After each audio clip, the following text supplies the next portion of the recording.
Well, welcome to See Hear Love. It's our summer series, and we're featuring never-before-seen interviews and all of your favorite shows from our past seasons. So we hope you enjoy our past conversations that are still very important and inspiring today. Enjoy.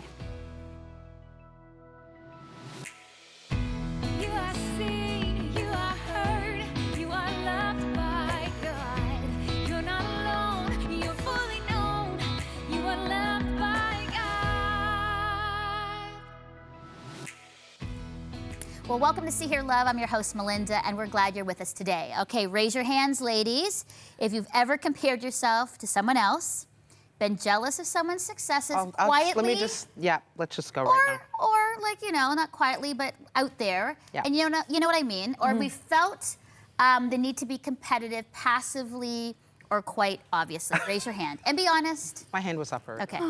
Maybe I'll do this hand too. Oh, we got two hands. Well, yeah, that's what we're talking all about today, thanks to author, speaker, and incredibly fun human being, Lisa Bevere. How to stop seeing others as rivals, which limits our purpose and connections with others, and see how God's love breaks these limits and promises true identity and intimacy. Let's start the show with our thoughts on that. Let's talk about comparison.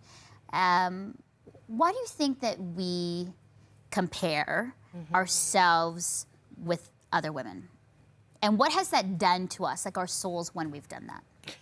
Well, I'm jumping in because this one is just burning in my chest. I feel like comparison is the enemy of contentment. And so when you are constantly comparing, you are never ever going to feel this place of satisfaction of where you've gone, what you've accomplished.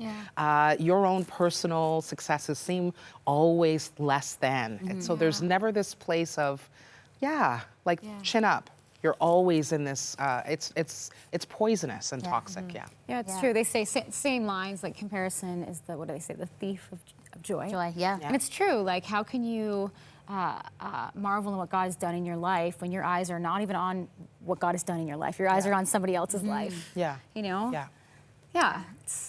It's tough, it is. And I think it's also hard because we're comparing as we're looking and scrolling through Instagram, social media, magazines, and images on TV or video streaming or wherever we're watching. Which is not real life. Can we just say that? That's true. It isn't real life. You're right. Social media's made it easier for us to compare all the time. Because before we couldn't see what everybody was doing all the time, and now we can, right? Yeah, actually that's true. You'd see it in like the newspapers or magazines later on, but it wasn't in real time. That's right. I think the reason why women might be more influenced by comparison and the external circumstances and the people around us is because we tend to be more attuned and more sensitive to the things around us.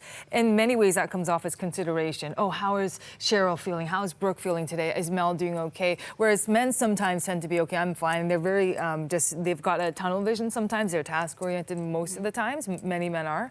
But I think women have this idea of like trying to assess everything. And when that rears its ugly head, it just suffocates you. And I think that's where some of that jealousy and that competition and why is she getting this and we one-up womanship, you know, that kind of comes into play. And you know what it is? It does rob us of joy because, there are people that look at us and say, I want their life. And yet we're always looking at like what we don't have versus what we actually have and sort of revel in it and are thankful for it. And, and I'm guilty. Like people are like, oh, well, you're the Christian speaker and, you have a show, and yet I, every day, have struggled with that where I'm looking at people and going, oh, I wish. Well, people don't see the behind-the-scenes work and all the years upon years of the story that's had been being written before to get you to where you are today. I think there's also a tendency in culture to encourage it. Like with all the media, the magazines and women and the beauty and everything, there is this sense of instigating. I don't think it's out there in the sense that, you have to compete with the beauty standards, but it's so subtle and it just gets into every mindset. I have a quick remedy for all of this. If you don't want my struggle to get where I am, then don't envy my life. Because if you want to envy my life, then I'll give you all the struggle, but if you don't want it, then... That's good. Which brings us to competition. So we've got comparison where we're looking at other women, men situations going, I wish I was like that or I want that. But then there is this competition where, and it's funny because you're kind of like, even preparing for this show, you're kind of like, do I really actually share honestly that I have this competitive spirit where, like, even though you are saying, I want you to just outshine and be fantastic girlfriend of mine, there still is this strange little competitive spirit where you're like, It is, but I do want to be a little better than you. As much as I say it, like, do you feel the same way, or am I just on my own on this? No, because that's pretty honest. You are 100%. You are 100% in the vein, and the truth is, even with those that we love, we have to push that down. It will creep up where you're like, oh, you know, they get a awesome ministry opportunity or a real big blessing, a door opens, and you're really happy, but there's that thing that wants to come up that you have to push down because it's just not good. I actually look at like people that are doing things like bigger and better than me, and it spurs me on. I'm like, oh, like that can be done. Yeah. And how did she get there? And like, what kind of effort did it take her? And for me, it like spurs me on. Yeah. That's good. Yeah. And I guess I want to say too that because I don't want people to go, oh my goodness, Melinda's all competitive. No, But and I'm not either. I'm but trying I'm to saying balance it can come out. up. Yeah. Like from my experience with competition, it was interesting. I remember very distinctly my moment in seminary, and most of actually, I think like, except for a couple girls, they were all men in my class because we were doing the MDiv, and usually it tends to be men, especially from my cohort. And I saw my professors on stage; they're both men, and I just understood I can never be that because I'm not a man. And so my competition was very different. I've always respected women who were very successful. I love it, but it was a different kind of competition, but it is there. It is in every single person. Absolutely. I feel with women too, I mean, there's a difference for me in sort of competition or comparison with men, but it's a whole different thing with women. Like I find there's a whole bunch of other emotional, relational issues that are there. It brings other darker things in. Yeah. And so I have, my solution to that has been, take all of that competitive energy that Cheryl has and be competitive with yourself. Yeah, no, absolutely. Versus trying to compete with somebody else. And so I push myself, and as I hit a goal, I move to Yeah. the next thing, and it's so much healthier. Yeah, and I like the idea of like stay in your lane, do what God has called you to do, Yeah. and don't try to do what she's doing or trying to do it all when God has called you like to this, and do it really well. Yeah. Yeah. You know, I want to see women do things really well versus they're trying to do everything and then they don't do anything well. Do you know what I mean? Yeah. It's like do that well. I just have a quick question with Cheryl, because you mentioned that, you know, when somebody's envious of you, like, well, you got to take my struggle. Don't you think there's, I don't know if it happens, but sometimes we don't want to share the struggle because we're like, oh yeah, we're all mate. Like, you know what I mean? There is, that fuels a competition because you don't want to show the struggle. I believe that you do. No, but there are people out there who are like, yeah, I'm pristine, I got to where I am, and sometimes they don't let other people know that story and how hard it was to get there. And then you got this image of, man, and that's why the truth is this illusion of perfection. Yeah. Nobody buys it anymore. Yeah. People are wise and it's almost more admirable to say this was really hard. Yeah. This road to get here was a lot of struggle and ups and downs. I wanted to be honest because a lot of viewers and listeners are like, are you guys just really this perfect while you're sitting on the set? No. Like, we struggle with comparison. We struggle with competition. Every day I have to wake up and say, Jesus, well, we always like to say, Jesus, take the wheel. But it's like, Jesus, help me, you know, in sort of in my motivation, be true to love for all people. Because if not, even within Christian circles and not, you can have that spirit. And we don't need that. Right. We don't need that anymore within our church or in our communities of that kind of spirit of competition and comparison. Yeah, it's good. Well, let's go now to Lisa Bevere, who I interviewed in Edmonton, where she shares how to stop looking at others as rivals and start living out our purpose completely loved by God. Let's go to Lisa now. Lisa Bevere, so great to have you on See Hear Love. Thank you. I'm so excited about it. Amazing. So here's lots of questions, but one that I've been asked by a lot of our viewers and listeners about. So you have a strong passion to see women find their purpose and know that they are loved by God, but women are having a hard time believing it and receiving that truth. Give us some insight on how to really believe it and know how to understand purpose and where do we go? Well, that's a lot. It is a lot. I noticed I loaded that question. It's great, and I love it because I do hear that. So here's the thing I've discovered. You don't find out your purpose in the company of people usually. You find it in the presence of God. I find out who I am in his presence. I find out who I've been around people. So or I find out who I'm not around people. Like, I want to be her, or I want to be that. So I have a passion to see young people find their purpose. I've had the privilege of standing in front of, I want to say 100,000 millennials over the last couple of years. It's been a blur. I birthed 4 millennials. I think millennials are the most amazing people on the face of the earth. They're also some of the most confused. They actually know that they've been woven for this hour, that there's something significant on their life, but they have no idea what it is. And so I'll just tell them, hey, the reason you don't know what you're called to do is because you're called to do something new. You're called to do something that has never been done before.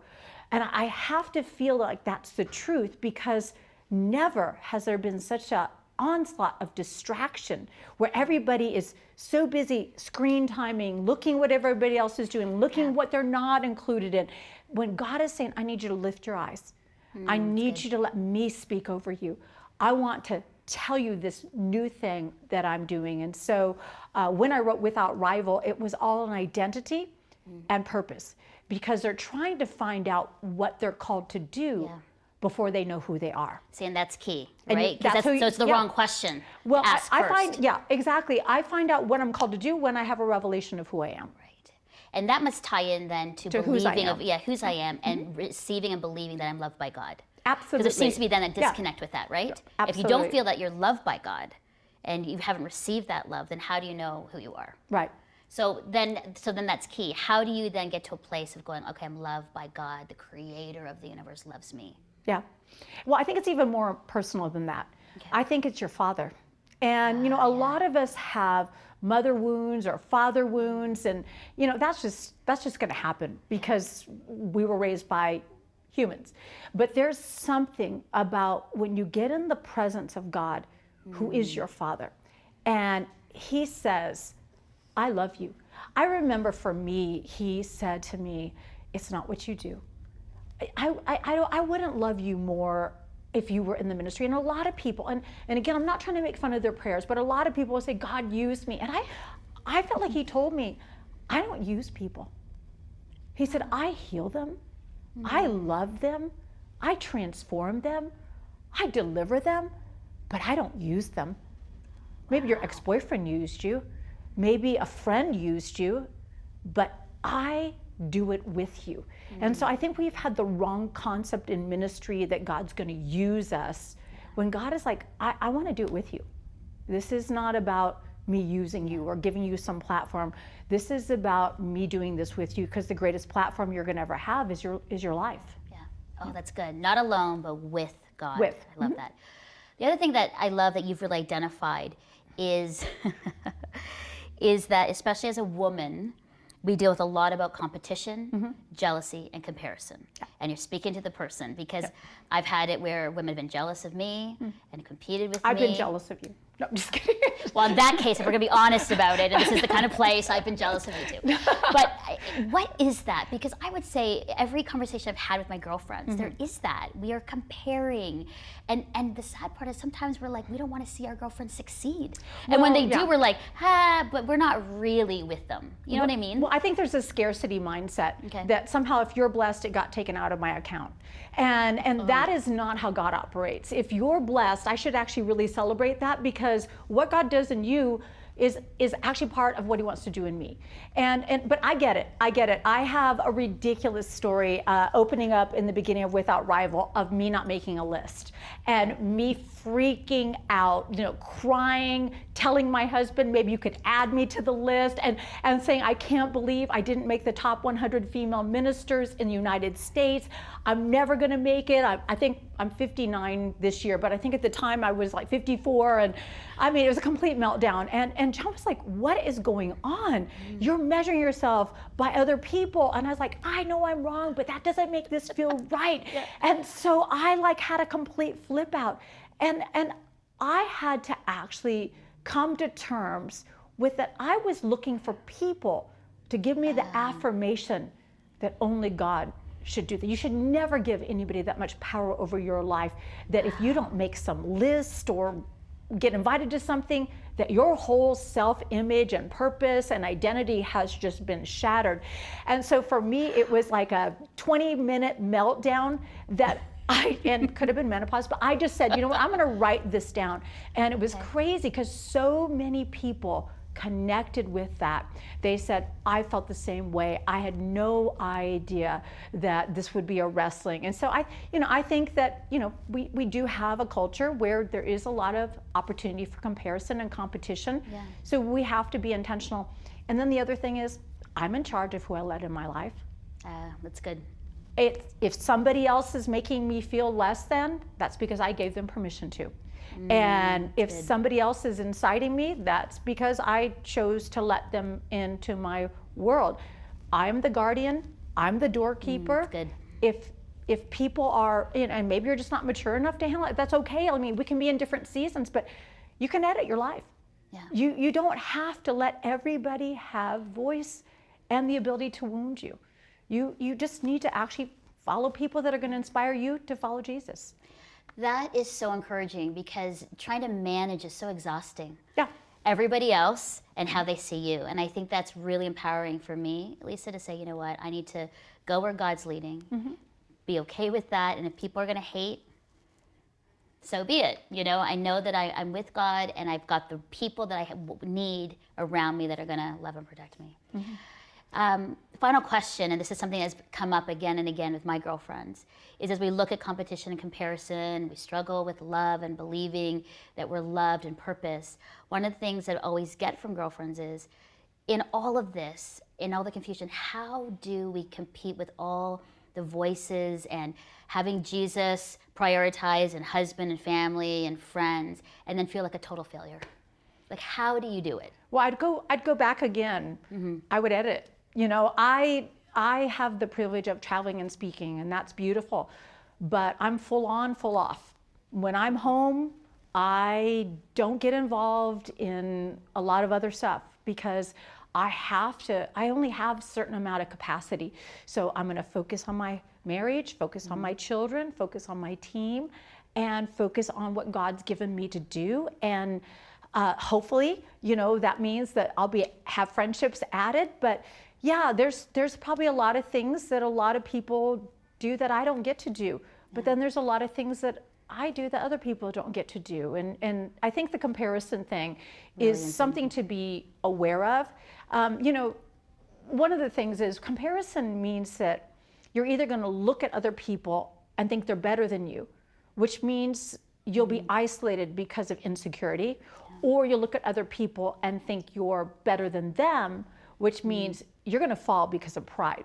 So comparison is always going to be a losing game. So I have just decided I'm not going to do it. I'm not going to do it. It makes me crazy. I'm just going to celebrate, and I'm going to surround myself with people that do the same. And I think more and more people are thinking along those lines. Good. Lisa, for our viewer listener, one last encouragement for them as they journey through this life. We need you. You have something on you that is so significant and so unique. I cannot have you copy other people because I know it would be easier, but I need you to do the hard thing and lean into everything God has for you because it's going to be magnificent. Awesome. Thank you so much. Yep. Lisa Bevere. Wow. That is some really good stuff there. She's amazing. She's amazing. I gotta say this, the funniest part was that Bob Goff, who a lot of people know, the author of Love Does and Everybody Always, was lying on the floor beside Lisa during my interview. No. Egging her on. And she's talking and you see the interview, but if you didn't know, Bob was like doing a little commentary around Lisa during that time. So that's why she was like chill and laughing. Yeah. And there was Bob Goff, and I think he started throwing stuff at her. So it's really, I had to say that because it's hilarious. And we got a picture of it. So we'll have to put that up on Talk about social. no rivals, I know, right? exactly. Yeah. Well, as Lisa talked about focusing on our purpose rather than focusing on competition, and this whole thing about no rivals. What are your thoughts on that? Because that's some big stuff that us as women struggle and face every day. Yeah. What do you think of that? I mean, she's full of wisdom. I loved when she said that we need to lift our eyes to Jesus and let him speak into our lives. Instead of, having our eyes on everyone and everything else and letting that dictate how we feel and lead. No, let's turn our eyes to Jesus. Because it always seems to we turn inward to us. Yeah. And it's about us, but not to Jesus. Yeah, that's good. I loved it. Yeah, I love that part. Go ahead, Lisa. Yeah, I was just going to say, because we were talking about that woman-on-woman jealousy, and she mentioned what I was also thinking, that there's this sense that we don't know God. If Melinda's blessed, then I can't be blessed. Kind of thing, that scarcity mentality that she talked about, right? Which I think goes to show that you don't know who God is, you don't know his love, you don't know the abundance and how he loves you as if you were the only person in the world. But our concept of God is warped, and therefore we rival with each other. Yeah, like God has a purpose and plan for your life, like he does for your life. And it looks really different. For your life. Yeah. That's good. I'm totally reminded, I got goosebumps, of the book of Deborah. And just very quickly, the victory happened, which Deborah saw, that it would come at the hands of a woman. But it came through a woman named Jael. And so Deborah launches this sort of battle against the enemy of the day. Jael finishes it, in a tent. Yeah. And the reality is, Jael understood miles away, hours away, that one woman's battle is every woman's battle. And so true breakthrough and victory cannot happen without unity, without sisterhood. There are some things that we can't go through to get, like we can't go through alone. We must go with our sisters. We need love that. Yeah, I love how honest she was, because she shared that she wasn't in the top 100 women in the United States that are the amazing women, and she was like, "What?" And I was like looking at her, because I've been there. There are things where I've been on some of those lists, and others I haven't been. And there are moments I'm like, why not? I think I'm an amazing woman making a difference in the world. How come? And it was just really good that even someone like Lisa says, you know what? I had to kind of take a pause and say, that is not what it's about. And her husband was the one that was encouraging John her, was kind of like, whoa, girl, you need to take it easy. Which I'm glad I have like a Chris, because he would say the same thing. And lists are good, because but then if that's what you're constantly looking for, then your motivation. It's just like, who are you doing it for? It was a real heart check moment. It is a heart check, and I think that's important for us as women. And I think also women or sisterhood rivalry, you're doing the enemy's work for him. That should infuriate you. You're letting him play you like a fiddle, and you need to waken and wisen up to that, so that again, every woman who is the daughter of God, and for those who will be daughters of God, you need to fight for them, not for yourself. That's right. And when you discover that, we all win. We all win. So. And I've seen it. I've seen it in Canada, I've seen it in the US, where when women say, okay, let's stop competition and comparison and actually help and strengthen one another, look at the things that have happened. Movements, change, unbelievable conferences, different denominations of churches coming together, different ethnic groups and cultural expressions. When we actually do that, we are unstoppable. We are unstoppable. It's a mighty move of God that says, get past all that stuff and let's do the work that I have you doing. Hating against my sister, being mean against my sister is doing that to my own self. And we need to understand, it's not a cliche. Hating Brooke or hurting her in any way is actually injuring myself. And I think we need to think about that we are all connected, interconnected, and when we hurt somebody, it hurts us and the bigger, body. So good. And I think that's the thing too. My last little thought. There's so much angst and anger and hatred against the church and people who say follow Jesus, because I think of this, because of comparison and control and power. Imagine if we said, okay, no more rivalry, but helping to spur one another on in the love of Jesus, motivated by him. Imagine that. Imagine a world with no rivalry. Exactly, no rivalry. Come, Lord Jesus. Thank you, Lisa Bevere. Thank you, guys. That's really awesome thoughts. Well, that's great. And now let's go to co-host Joanna as she shares about a verse that fits right into our theme on purpose and no rivalry.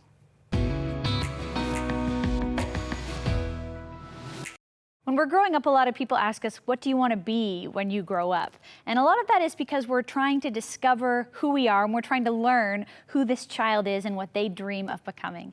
But as we look back at who we were as a kid and some of the things that we wanted to be, like for me, one of the things I wanted to be was a forensic scientist. And I don't know about you, but I'm so glad that some of the things I wanted to be as a kid did not actually work out. It says in Proverbs 19:21, many are the plans in a person's heart, but it's the Lord's purposes that prevail.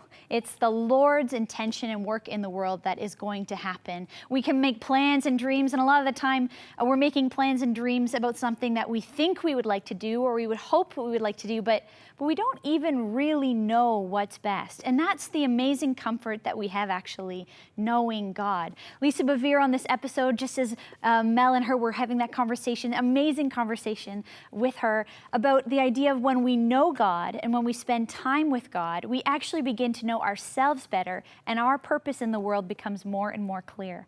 Have you been spending time with the Lord lately, or have you been busy making plans kind of on your own? Have you been like a kid who's dreaming up all these things you want to do and be in the future, but actually they're not really suited to you? I'm so glad to have the security and comfort of knowing that I can make plans and dreams and we should prepare for our own futures, but actually my future is in the hands of God. There's some things that have happened in my life that I didn't expect and never could have even thought to have prayed for or asked for. And that's the amazing thing about following a God who knows us and loves us and created us. That we make our plans, but we also invite God into knowing us and showing us the way to go. I hope that as you make your plans for your future today, you would ask and invite God to be part of your plans and your life, that He knows best and you can trust in Him for that. Well, thanks, Joanna, for your great Bible teaching, and to Lisa Bevere for always bringing it and bringing the truth to us. All right, so our thoughts on Proverbs 19:21. Lisa, do you want to read that again? Yeah, Just get absolutely. It's going. Many are the plans in the mind of a man, but it is a purpose of the Lord that will stand. Yeah. Man and woman. Yeah. Purposes of the Lord will stand. Okay, what are your thoughts about that? Because we're talking about purpose. Because she was like, to get away from all the competition, comparison, and rivalry, we got to get to our purpose that God has put before us, and that's what we focus on, not on this other stuff. Yeah. So how does that verse connect to you with that truth? The reason that our efforts many times fail is because our motives are wrong. Mm-hmm. And our motives are spurred on by competition and comparison. When we scratch it down to the root, it's we choose things and say yes to things, sometimes to be seen, not to be left out of a movement, just to be present in that. And we need to not look at what is the good thing to do, but the God thing to do. I want the God thing over what seems good. I agree. And I think many people want to know, like, what is my purpose? How do I find it? And I love what Lisa said. It's like, it's in the presence of God that you find your purpose. Yeah. And I think about this like time in my own life where like I went on this journey for like 7 years to figure out like what it was I wanted to do. And it wasn't until I got into the presence of God and like leaned into Him that He started to direct that path and that purpose for my life. So good. Yeah, I love that verse. For me, it's very practical. Your plans will end when you die. I love you. That's it. Right? And so Lisa, when you graft yourself into that which is the plan of the Lord, what you do lasts for an eternity. Yeah. And so that's why, like, best laid plans, they just die with you. That's it. Right? And I've seen it in my own life. Like, I have made many decisions where it's like, this is the best for me, or this is what I want to do, just on base human desire. Yeah, absolutely. Clearly did not work for me. But then when I actually, and people are like, but what does that mean? I said, because what God's plans are, they're good. They'll be good for you. They could be very hard, and there's a lot of sacrifice, and there could be some dry times. But I'm telling you, every time I've said, okay, God, I'm going to follow what you want, lead me to the right person, the job, it really has worked. When I've tried to manipulate and tried to make it happen for me, it's not gone a good way. And so I think that verse really resonates with me to say God's purposes and plan. God's like, stop trying to control the situation. Like, I've got you. And I think all you ladies can probably hopefully agree with me on this, that when you are in the will of the purpose and the purpose of the Lord, there's a reservoir there of grace and endurance and perseverance. Because we were just talking about that, how it's been a long week for you, and then it's just like, well, you know what? You can still press on. Yes, absolutely. That's good. Thank you for your thoughts. That's good. And let's commit to not being competitive or comparing with ourselves and with other women. Yeah. Are we in? We should do a pinky. Oh, pinky thing. Are we? Okay, all right. Oh, pinky thing. Okay, reaching over. Thank you so much. Well, imagine living without rivals, comparison, and competition, and fully living out your purpose, embracing the complete love and intimacy of God. Your identity can only be found in Him. Stop the fronting and the striving. We know it's exhausting. It's time to find wholeness and rest in Him. And to help you on your new journey, always go to seehearelove.com. We've got lots of great resources for you. And always know that you are seen, and you are heard, and your authentic self and you are loved deeply by God. Bye-bye.